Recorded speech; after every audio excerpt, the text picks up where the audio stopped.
Honorable greetings to you again, my fellow royal beings. So yes, I am, as you know now, First Nation Sovereign Governor General as well as President. All right. So a lot has been going on for some time. We've had a election season. We have a newly installed corporate government as well too. I'm still awaiting for Parliament and such. Right. So what has been occurring, and I have actually viewed the post-conference meeting held yesterday with the Honorable Prime Minister as well as, fellow royal beings who has been successful in the electoral season, there with her in the present moment, and her, speaking about what has been occurring as well as what is in the present motion of operations moving ahead. All right, so much love, much abundance and prosperity and security to every single being there in that space, as well as all of the people here on Ka-Iri and Alu-Bera, which is Misnomer, Trinidad and Tobago. All right. So my question, it is an important question, because I remember earlier in this year, in the month of February, I have actually demanded from the then Prime Minister, Ka-Iri, to compensate the indigenous community, as they have no corporate government entity body has done such since the whole notion of anything at all. All right, the indigenous peoples have always been the first peoples of the nation, and they have operated in their jurisdiction of the natural law, their tribal law, the indigenous law, and the divine law of their whole civilization before any form of colonization. All right, so that has not been fulfilled. All right, and then we have a newly installed body of corporate government members. No problem at all. So pertaining to the whole issue regarding the treasury and it not having the funds, now this is something that is very much important, because the funds that they gather have been from the trade and services of the natural resources and the beings who hold the highest jurisdiction and security as the head of state is the indigenous people, the Aboriginals of the nation. All right, and not one have compensated and said, well, all right, when we earn this annual GDP, we need to be able to allocate these funds to the indigenous people, because they are the ones who are truthfully the head of states, okay, and not any entity external to us in that form of matter. It means that it shouldn't be external to us. It means that we ourselves do not hold the capacity and the ability to control or head of state, and that is incorrect. So as I am now the First Nation's first Sovereign Governor General and Prime Minister, much respect and honor to every single being, all right, I demand to be honored and respected as such accordingly, as much as I also respect and honor every single other being out there in a corporate jurisdiction. So regarding that and the funds being no longer there, we need to hold these people accountable. We need to hold them accountable, and to be quite frank, I will not engage in any ignorant conversations with beings trying to, downplay what is the truth. Should you decide to say, well, communicate and have a discussion, it's great for you to do your research, and then we can discuss better before even like coming across with any ignorant comments or anything like disregarding what is mentioned as the truth. All right, because corruption is corruption. So will they be held accountable for their fraud and embezzlement, for what they have been doing, what they have done, and even as well exploiting the funds of the people? Whatsoever they do as a sale trade of the natural resource is supposed to be recompensated to the people.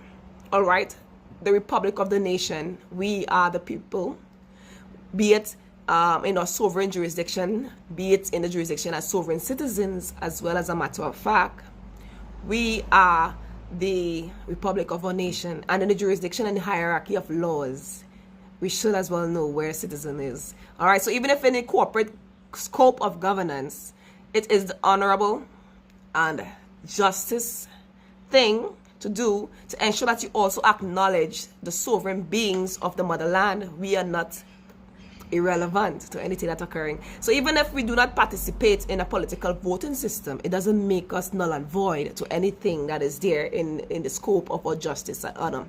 It is for us to be remembered as such, all right, and honored as such, as we all have been here. We have not gone extinct. It is just the program conditioning of a false system that has imposed in the educational system and shared information that would, brainwash the people into thinking that, all right, I am not able, I do not have the will capacity to, control my assets and my resources. This is an illusion, all right? So, and in this present motion where we have the ability to harmonize further and ensure that people rise out of the whole tension and stress of needing to go to some kind of criminal retrospect in order to get $1 to feed themselves and their families. Let us do the right thing. Let us do the right thing, and not just the right thing, but let us do what is actually in the scope of integrity. We do not clip the wings of the people we love. Should you actually truthfully love yourself enough, would you clip your own wing and you make yourself incapable of ascending or rising higher or to even grow? You will clip your own wings? Let me be real, all right? I know that some persons may perhaps, but in the scope of actually truthfully loving yourself, when you love yourself, you're able to also serve that love holistically across the board to other beings. So I am First Nation, First Peoples, Sovereign Governor General, as well as the President, and I stand in this jurisdiction as such. Okay, I am Allodial title owner of Land, Air, Water, Space Laws, creator and designer of Is a Vibe, as well as Trinitarian order, which is also a world order, universal order, and it is in effect and has been, motioning through different spaces, even my beings in the extra terrains, all right? Yeah, they are utilizing it. They may not say like, all right, yeah, I'm using the Trinitarian order. However, I can tell when a leader is actually taking it into effect and motion for the better governing style and motion of uplifting a nation and the people. So, former Prime Minister, former Finance Minister, former Attorney General, all the beings who have been involved in their cabinet, would they be held accountable for the fraud and embezzlement and even theft of the funds that has been gathered from the natural resources and should be reallocated to the people, especially the indigenous people, the first peoples of a nation? We need to have this addressed and sorted out. Yes, to my newly installed corporate government members, I know that you're now setting yourself in, getting things, organized so that you can be able to, serve in the best justice to your people in honor, and that is respectful. And I, Highest Imperial Majesty, Goddess Supreme M.D.A, Trinity, also known as Ternicka, Mahabal, do honor and respect you and share much love to every single one of you, even those members in the Tobago House of Assembly as well too. Always love and honor. Even if you all ignore me, I pretend like you don't want to hear, and when I send things, you're pretending you're not listening, but then again, you would still take inspiration from what I post to use it for yourself. It's no problem. But respect and honor us, as we are the beings who are employing you, regardless of whether we dip your finger or not. It doesn't matter. If it's not for the people, you would not be in that position today. And then some of us do not practice it anymore because of our spiritual alignments. We would, cheer on certain beings because we know them. All right? We will support people because we know them and stuff. But then again, we may not perhaps, do the whole, practice for other reasons. As myself, as Sovereign Governor General, this is something that needs to be addressed, all right? When it comes to the funds allocated from the natural resources, the natural government is the head of state of that security, all right? And the corporate entity needs to know this because we are the highest jurisdiction. And it is for us to allow you to harmonize with us in that retrospect. All right, respectfully, honorably, it's not me arguing against anyone. It's just my love for myself and my people to ensure that we do what is proper so that we do not go down in the age of darkness.